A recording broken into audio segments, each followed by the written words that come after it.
the background I can hear American 50 cals going up against Dash Dushkas. And that was a bullet going by, which is generally my cue to get the f off of the roof. Yeah, are we safe here? Not anymore.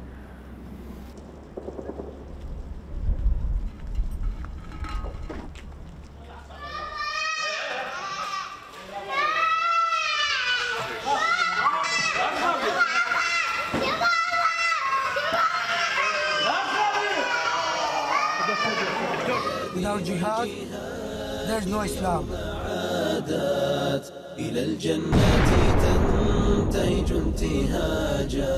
If you see the shooter, you can like stop him. But his suicide vest, if he gets in here, it's too late.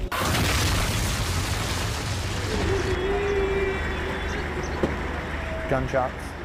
Huge fragmentation injuries from IEDs in the ground or suicide cars. Fragmentation from mortars and rockets.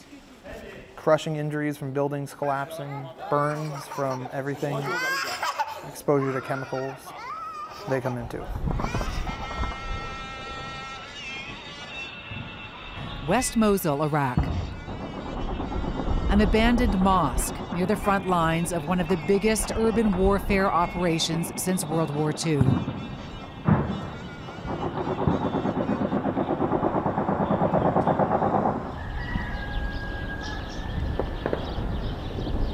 The battle to liberate an entire city being held hostage by the cruelest, most depraved terrorists on the planet, ISIS.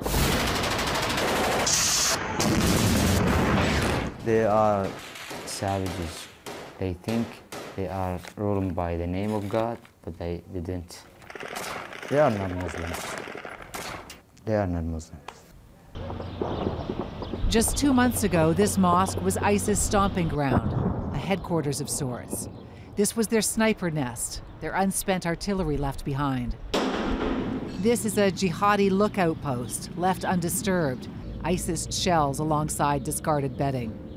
This is where they held their strategy meetings. The rooftop still littered with their belongings.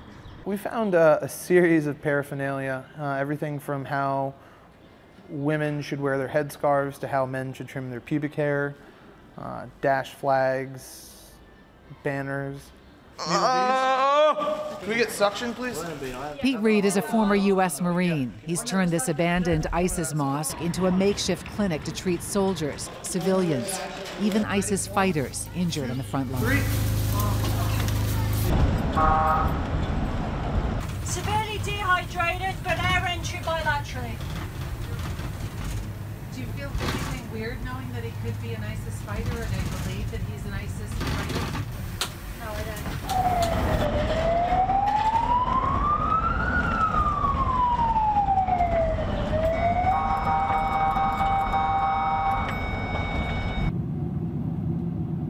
I'm flying from Toronto to Erbil, Kurdistan in northern Iraq, documenting life and death under ISIS. The commercial flight in hints at the danger. Pilots have to do some tricky maneuvering, spiraling down in tight corkscrews to minimize exposure to enemy airspace and missiles during landing.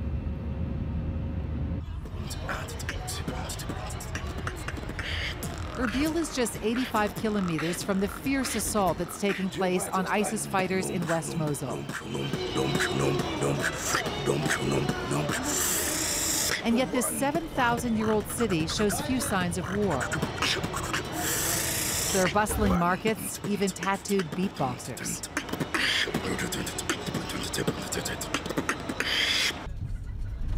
We're driving to the safe house in Erbil before setting off for West Mosul. So this is Mosul. This right here is Scorpion Junction. This is also where the coalition base is and our, oh my God, everything's gone to shit fallback point. Pete Reed briefs the volunteer medics, Mel Brecknell, a doctor from the UK, and Chris Tompkins, a paramedic from the US. The medics are prepped about what injuries they can expect. If we're wrapping somebody up and half their body's frag, they need to know where the most serious things are. Unaccompanied children, this happens sometimes, especially with big airstrikes where we get 2, 3, 5 kids, no parents.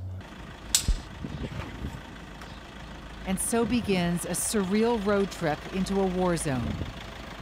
The drive from Erbil to West Mosul should take about 1 hour, but because ISIS has blown up so many of the bridges surrounding the area, the ride is generally about 3 hours. There are also some 27 checkpoints along the way. Journalists are allowed in. I, though, am going with a group of medics, so I've been asked to wear a stethoscope so that it just doesn't delay the process. This was a girls' school. And this road is traveled enough that there's no concern about IEDs or anything along here? Nope. Now I'm on this once or twice a week for the past 4 months.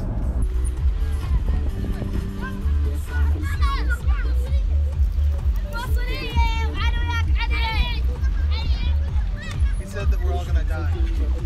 Did not. It's a hazing ritual. No, it's really just for my entertainment. Wait, put your window up. Here we go.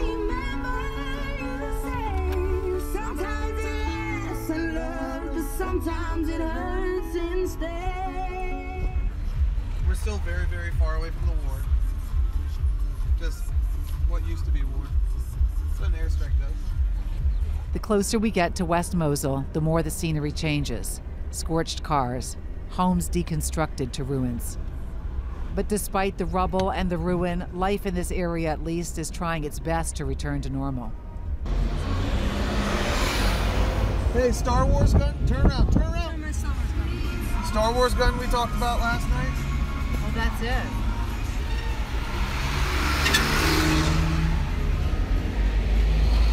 So that shoots drones out.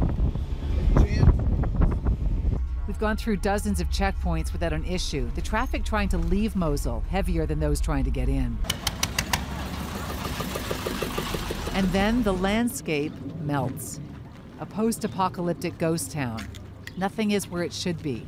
A jumbled mix of crumbled cars, stairs that lead nowhere, homes polka-dotted by bullet holes. Next, one tiny terror victim treated next to one dying terror suspect. One guy is a red critical, but is suspected dash. He's a red patient. Half of his ass is gone, and he already has a chest disease.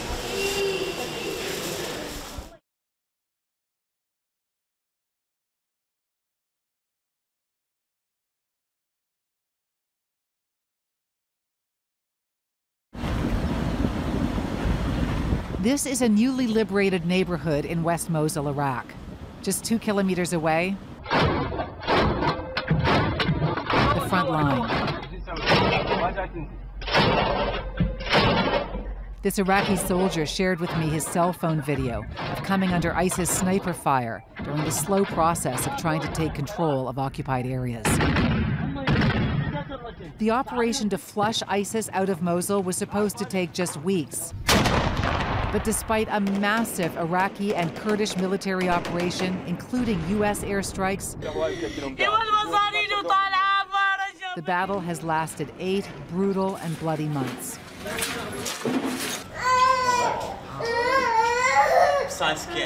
This abandoned ISIS mosque has been turned into a trauma stabilization point.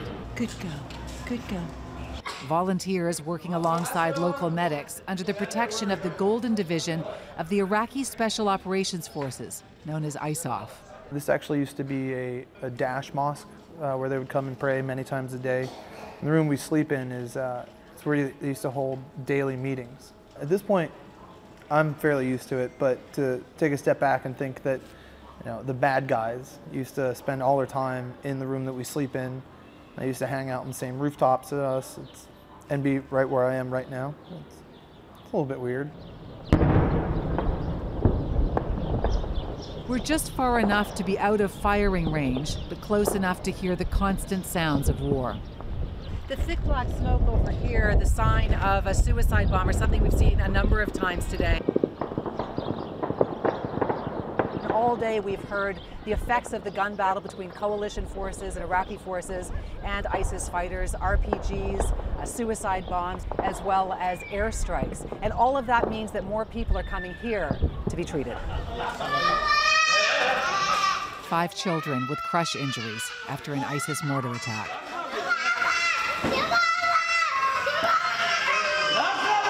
The haunting screams of Mama echoing through the mosque.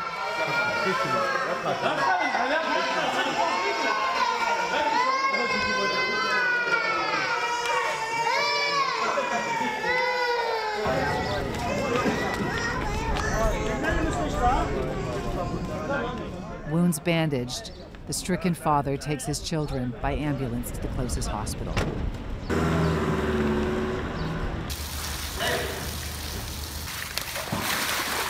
A lull to clean, and then another Humvee pulls up.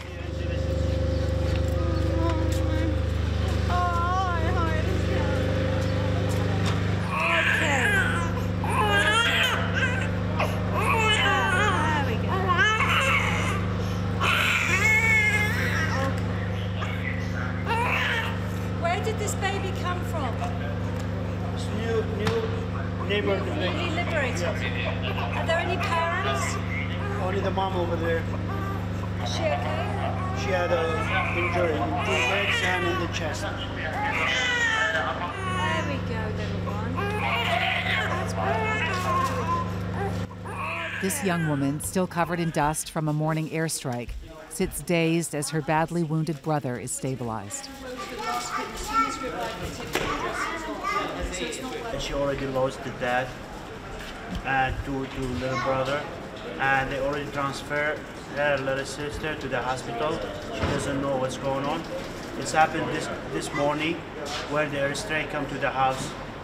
So only her and his brother and her brother now, they brought it in here, and she doesn't know what happened to the other family member.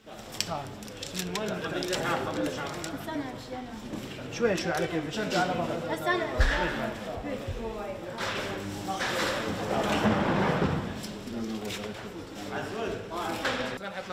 The little boy, dehydrated, covered in dust and bandages, takes sips of water. Okay, let's get him on the stretcher. Let's go. James, you're riding? And a soldier's kiss.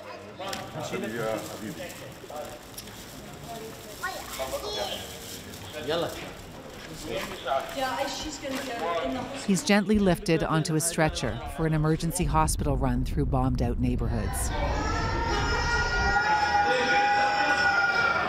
The images and the sounds are gutting.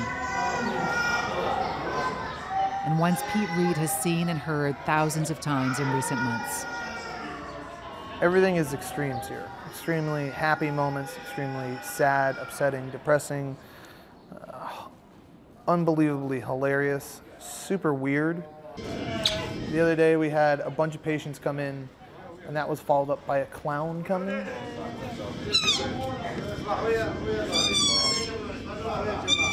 I don't know. Every day there is something new. How does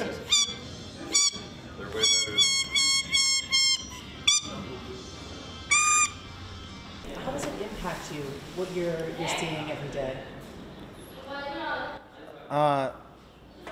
The impact changes, I would say, day to day. Some days it's little heads. Are they bugging us? Oh no, they're just distracting. How the hell did you do that? You're an impressive small child. He's sent out like 4 emails on my phone before. 2 brothers, Musab, the younger one, Nawab, the older one, have survived years of ISIS atrocities. And this one, he's like a 30-year-old trapped in a little kid's body. They live with their mom and dad and 8 siblings, but they spend most of their time here at the mosque, having been de facto adopted by the Iraqi and volunteer teams here. These boys, like most children in Mosul, haven't been inside a school since ISIS rolled in almost 3 years ago. Instead, they have been subjected to a dark education in war wounds.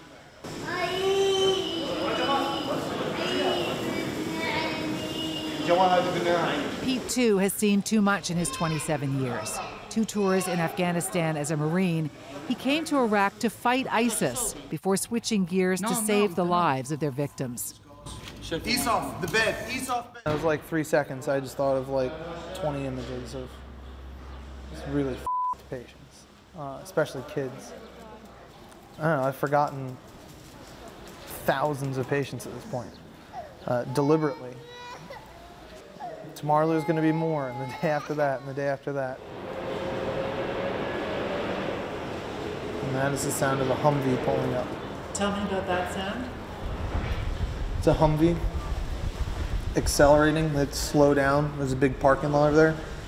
But that's the sound that everyone's kind of attuned to, because when you hear the Humvee come up, it means usually that there's patients. When you hear that noise, when you hear that,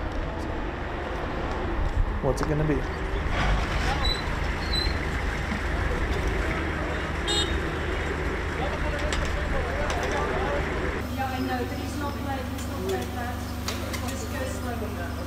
But this patient is different. A nail through his bandaged neck, an overwhelming stench, a burned leg. For some reason, the Iraqi team moves away from this patient as the volunteers try to stabilize him. Beat. Yeah. You know, maybe his guy is that guy. You know? Yeah, you don't care for this? We call. Yeah. MSF doesn't mind, they take everyone. Can I have one person arrive with that? I'm going to make sure we go to the right place. Severely dehydrated, but air entry bilaterally. The man's clothing, his freshly chopped hair and beard, his hand movements, the fact he had no ID, no family, refused to give his name, all raising suspicions that he may be an ISIS fighter.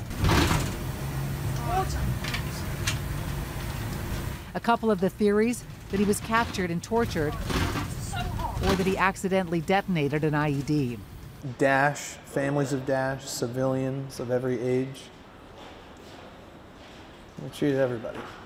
Is there a part of you, if you're being really, really honest, that struggles with the fact that you're treating the guys who are doing the things that are bringing in the kids to these same beds? No. At this point, no.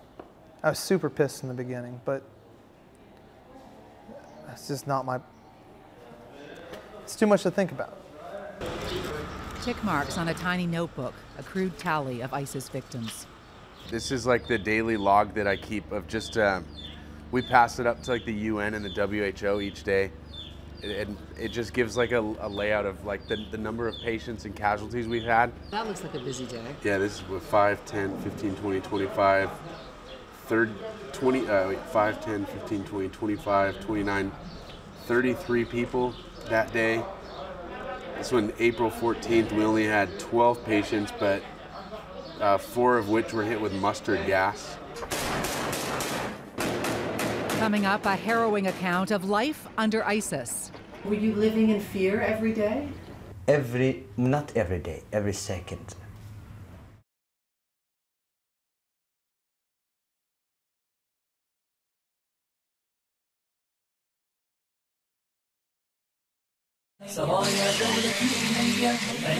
They are the richest, slickest, and sickest terrorist group on the planet. Allah, the mighty and sublime, has calculated for the soldiers of the Islamic State. Pumping out propaganda videos selling their perverted take on Islam. Some call them ISIS, others ISIL, IS, or here in Iraq, Daesh. Yunus Abdillaha has a couple of other names for them. They are a god of the evils. They're themselves. The god of evil. Yeah, themselves. They are really savages. Yunus, whose resemblance to a former U.S. president has earned him the nickname Obama, lives with his extended family right next door to the trauma stabilization point at the mosque. The 35-year-old and his family spent 2 years and 8 months living under ISIS rule before his neighborhood was liberated by Iraqi soldiers just a few months ago. Life under control of Daesh. Can't imagine. We just sit home and waiting our death. Especially with the women. Yeah. They just take women as slaves. No respect. Nothing and show from her bodies. So gloves? Gloves and cover face. Even their eyes. Their eyes should be covered. Even their eyes covered? Yeah, even their eyes. no cigarettes, no go to cinema or something like that. No, all the things haram, haram. And you know, Wrong, yeah, wrong. Against the law. Yeah, against the law. Having a cell phone, even just carrying a SIM card, carries a death penalty. What about music? Oh, music, they will punish you. It's by hurt your ear. Your ear? Yeah. What do they? Just put a small stick in your ear. If you're caught. If you just got you listen to music. Toys for children to play with? No toys. Anything with a face? No face. No face. Because they think. Can you explain that for me? Because they think that when you paint a pictures or something like that, or toys with a face, they think you will like make her like God. That it's disrespectful. Yeah. I don't know how they're thinking. Schools are shut down, replaced with an ISIS brand of education. Just teach kids how they kill the people. Mathematics as example, they put not 1, 2 plus 1, no. Bullets plus bullets, cross, what? 2 bullets. We catch 5 soldiers, killed 3, how much will we left? 2. They throw people from high building because they said they are gays. Right now, in the old city of West Mosul, hundreds of thousands of people are still being forced to live under the same warped rule of law. Innocent civilians who live in constant fear of both the bad guys and the good guys. ISIS snipers target them if they try to leave, and if they stay, they risk death from the punishing air and mortar assaults that are being unleashed by Iraqi and coalition forces trying to squeeze ISIS out. When those bombs go off, I mean, we hear them all day. When they go off, are you thinking there are still hundreds of thousands of people trapped in there? Of course. That means death. Every minute we lose people. Eunice's family kept a handwritten daily diary of atrocities seen over almost 3 years of living under ISIS occupation. It's enough horror to fill 2 books. Were you living in fear every day? Not every day, every second. And then there's this. The people of West Mosul are running out of food. They just eating grass. Grass. And even they eat cat. I heard that today. They catch cat and cook the cat. In the background, I can hear American 50 cals going up against Dash Dushkas. Next, the war just got a little too close. And that was a bullet going by, which is generally my cue to get the off of the roof.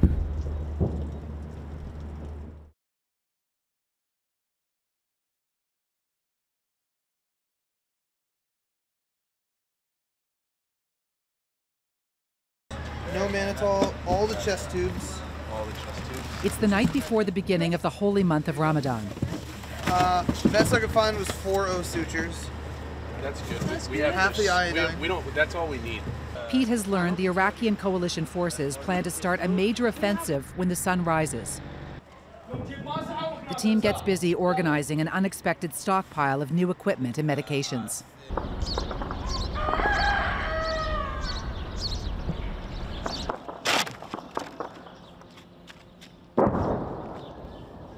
Those sounds happen throughout the day.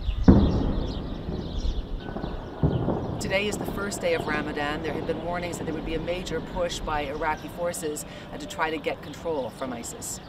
I'm not wearing a bulletproof vest because even though the war sounds close, I am out of sniper range. That all changes that night, though, when Pete calls me to the roof for a surreal play-by-play. So Pete, just tell me what's happening.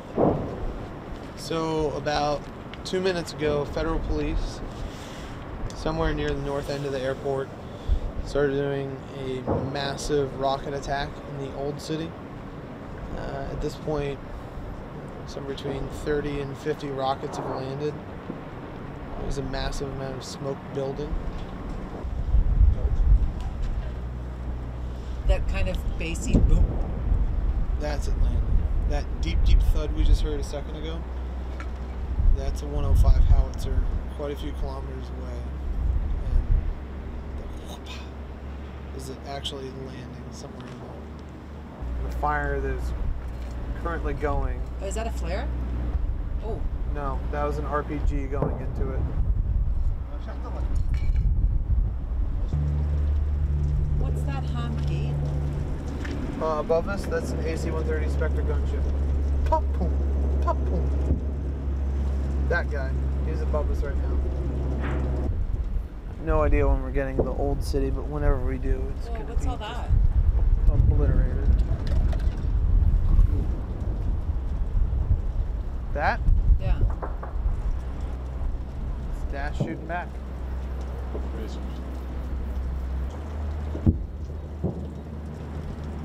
And that thump noise was a 105 coming back to say hello.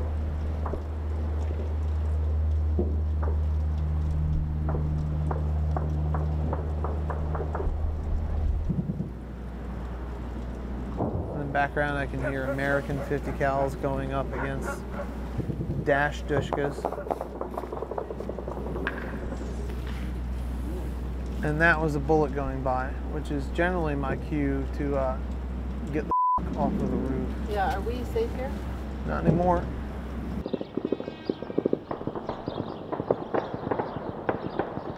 Day 2 of the Ramadan offensive, and both sides have been engaging in an almost non-stop war volley.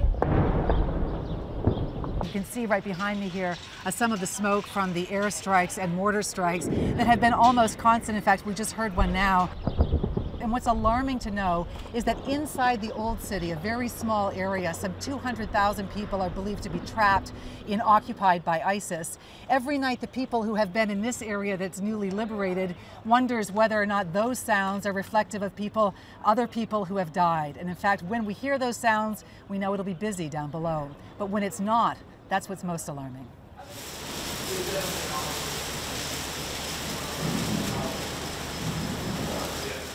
There was so much fighting last night, and it doesn't seem as though I was expecting that with each sound there's 10 people dead.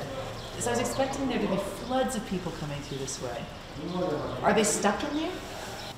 We only saw a few of those patients, which means that they're either stuck in there or people are just dead. The old city is a lot of like clay, like dirt buildings, mud and brick type buildings. Man, like a mortar hits those buildings, it's gonna crumble everything. And those airstrikes sometimes originate from here, the coalition forces base right near the airport in Erbil. It's also where Canada has involvement, a Role 2 military facility where they're in charge of treating coalition forces injured in the battle against ISIS.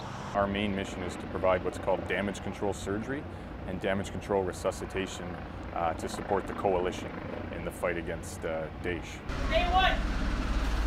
On this day, the Canadian team is carrying out a mock casualty exercise, their names and faces obscured to protect their identities. Okay, everybody's ready? 1, 2,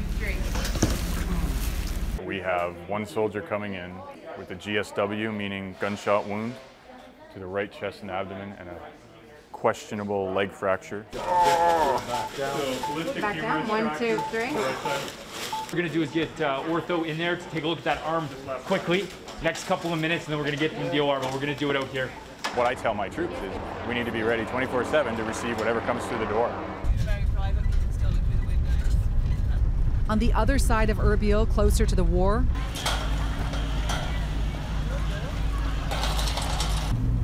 are they all waiting for you already? Yep. An NGO called ADRA brings medical volunteers in to a much less sophisticated facility, treating some of the hundreds of thousands of people who have managed to flee ISIS, but now have nowhere to call home.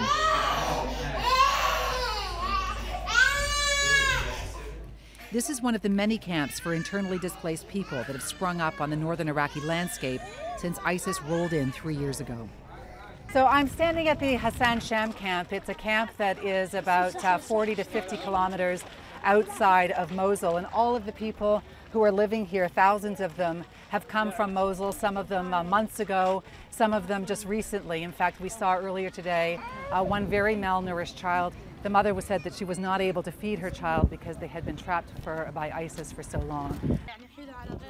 This baby will be sent to a nearby hospital for treatment that could save his life.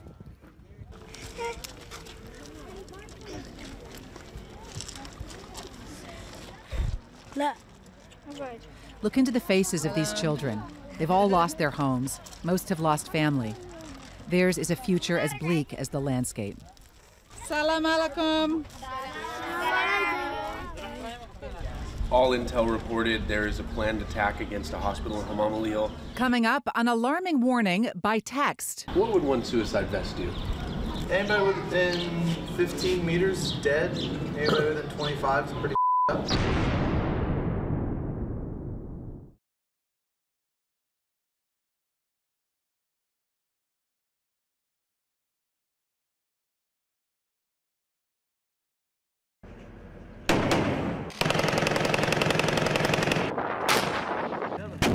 The Ramadan offensive has been relentless. Iraqi and coalition forces pound the densely packed old city with air and mortar strikes. ISIS fighters fire back using civilians as human shields.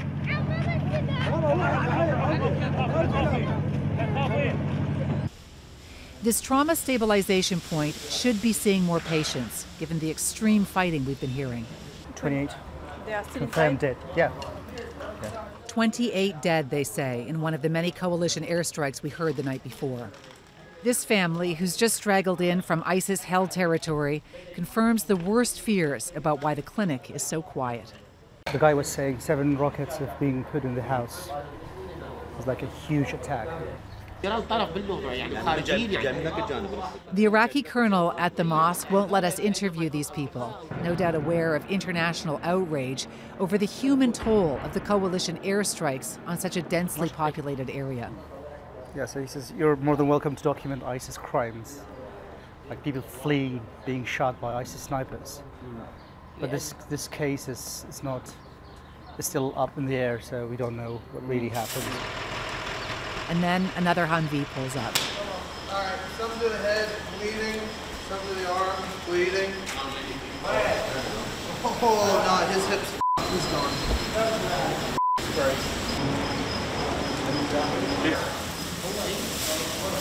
Fidel Musab, witness to a man's final breaths, helps prepare the stretcher for the next patient. It turns out this elderly man had survived ISIS, had survived the airstrikes, but was accidentally shot by Iraqi forces as he ran for his life from the old city.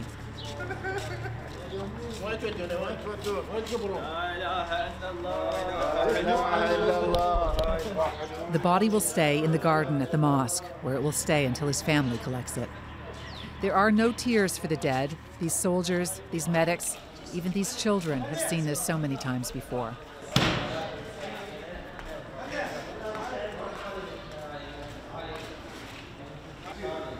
The mosque is protected and guarded by heavily armed members of the Iraqi Special Operations Forces.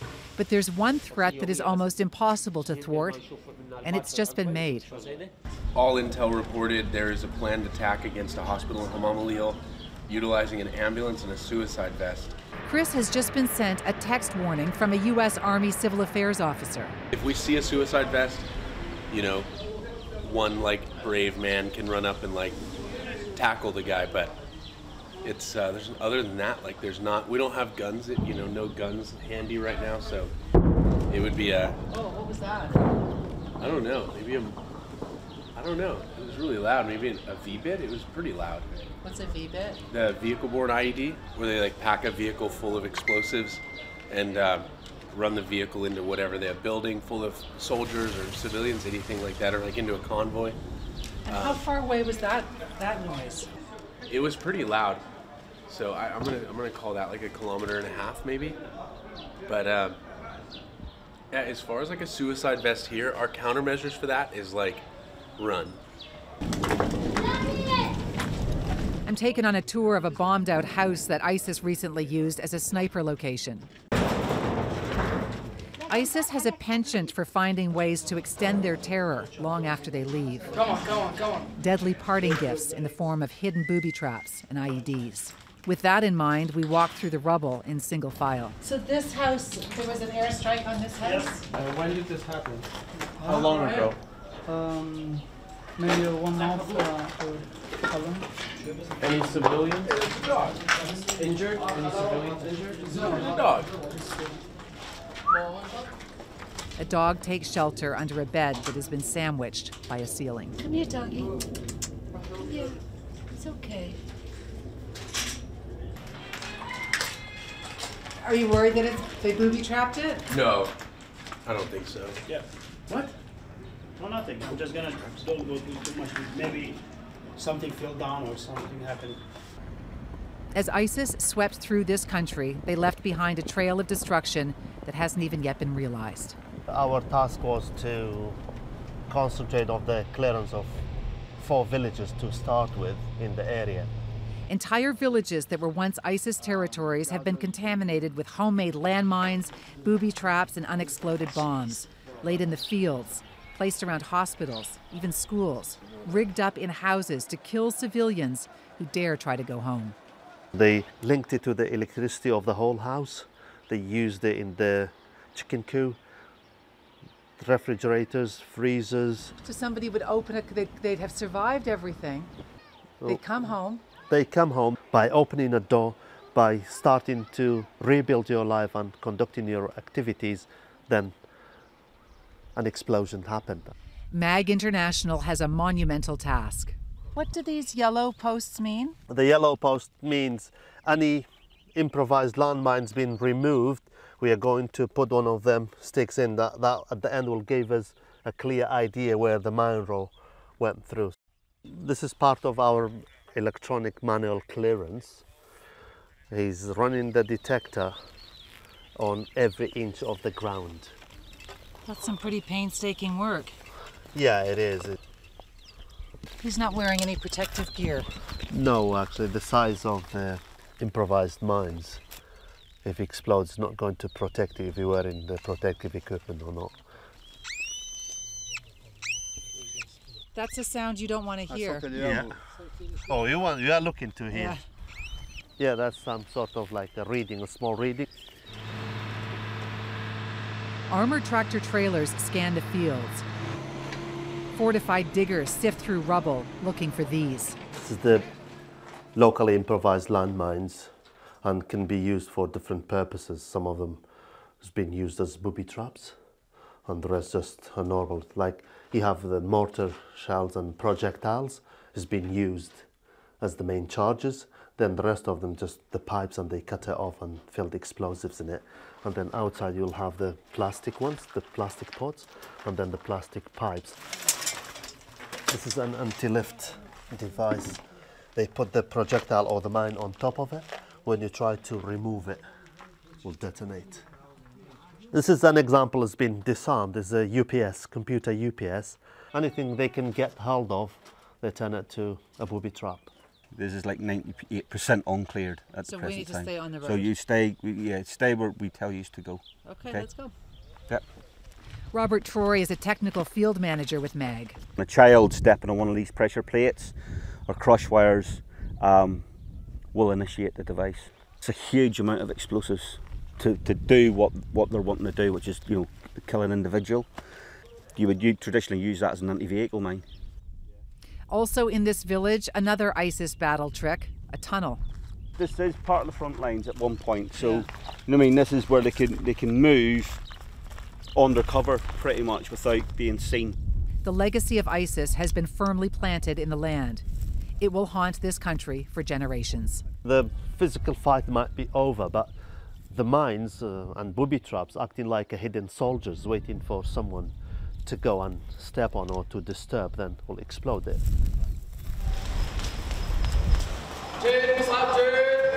Next, a heart-wrenching twist involving the beloved little brothers of the mosque. We suspect that this guy maybe is ISIS member.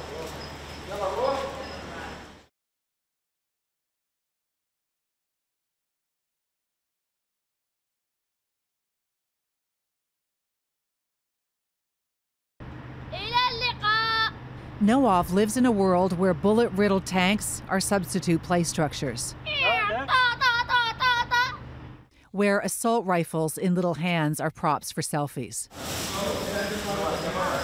where closed-down schools mean afternoons are spent prepping stretchers for the dying, or watching the zippering of body bags, yet another life lost.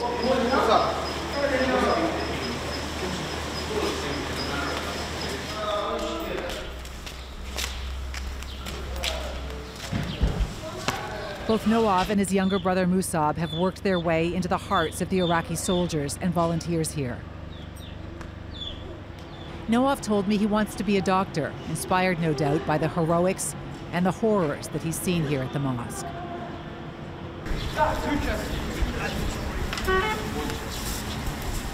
The boys often play guessing games about who among the endless stream of patients are Daesh or not Daesh. Yeah, no, he's not. He's gonna.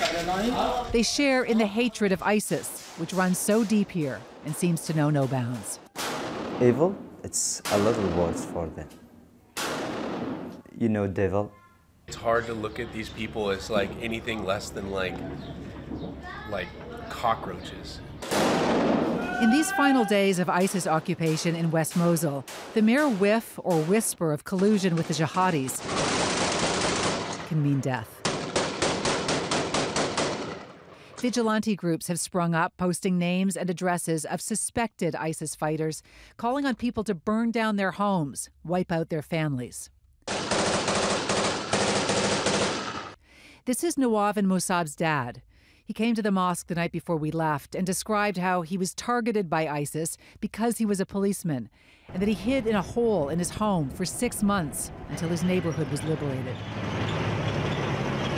Noav has been messaging on Facebook since we left. Pictures of him dressed up as a medic, photos we took with his dad at the mosque, and then this strange one sent twice of him lying on the floor in front of what appears to be vomit. These texts followed. We asked a translator to decipher, and this is what she wrote. OMG, it's broken up, like baby writing. Something like hospital. They came to house, said your father is Daesh. Help me. The top one says, I'm going to lose my dad. Help me. My dad isn't Daesh.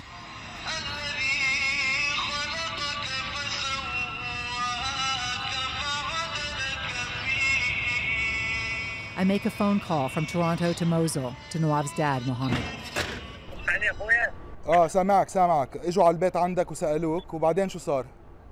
Through an interpreter, Mohammed tells me the very soldiers who love his sons paid him a middle-of-the-night visit. They stormed his house at 1 in the morning. They broke down his door and they started accusing him of being ISIS. Who's this, the Iraqi soldiers? هول كانوا العراقية اللي عملوا هيك معك اللي اجوا على البيت الساعة 1 الصبح؟ The Iraqis. Iraqi army. Mohammed says before he went into hiding, he had been captured by ISIS. طيب لحظة. When he initially was attacked and they almost killed him when he was an officer, they took him to another sort of camp and they told him from now on you will be our cook. And he says, I don't even know how to cook. So they sort of forced him into it and he did cook for them for 3 days. He escaped to Mosul with his family, but those 3 days as a cook, he says, have put his life in peril. There's another figure out there, another male, who keeps spreading his name in the neighborhood that he is Daesh. Even though he's not, this guy sort of won't let it up. So this is where the fear comes from. Okay, can you ask him, is he concerned about the safety of his children? محمد انت هلا خايف عن اولادك وعن حياتك انت هلا وانت هنيك؟ He's been very, very afraid that something's going to happen because he feels targeted. So at this point, he has an internal sort of pride that he's not afraid, but the longer people continue to accuse him, he knows this is just going to end badly. The cycle of violence will not be broken. The family's future remains uncertain. So too, to a much lesser extent, does the very survival of the trauma stabilization point. International aid was supposed to fund Pete's clinic. Each day he spends hours on the phone trying to sort out where the money is and why it hasn't come in. We have been out here running on loaned money for almost 4 months. It's incredible to me where humanitarian aid money goes. and what it gets used for. People that lent us money so we could keep operations going. And thus far, we've just been begging for more money. We're like 80,000 in the red. You're not making any money, you're not paying yourself. I have not gotten a salary in 2 months. Pete also knows that the trauma stabilization point is just days away from the flood of blood that is expected in the final push to free Mosul from ISIS. Whether we want to or not, the patients are going to keep coming in, and somebody needs to be here to keep treating them. You can't just walk away from that.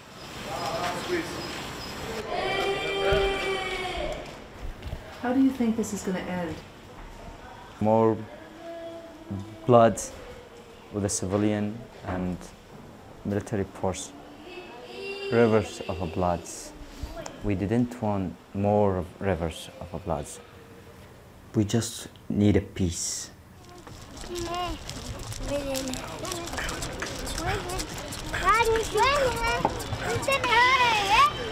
Listen now.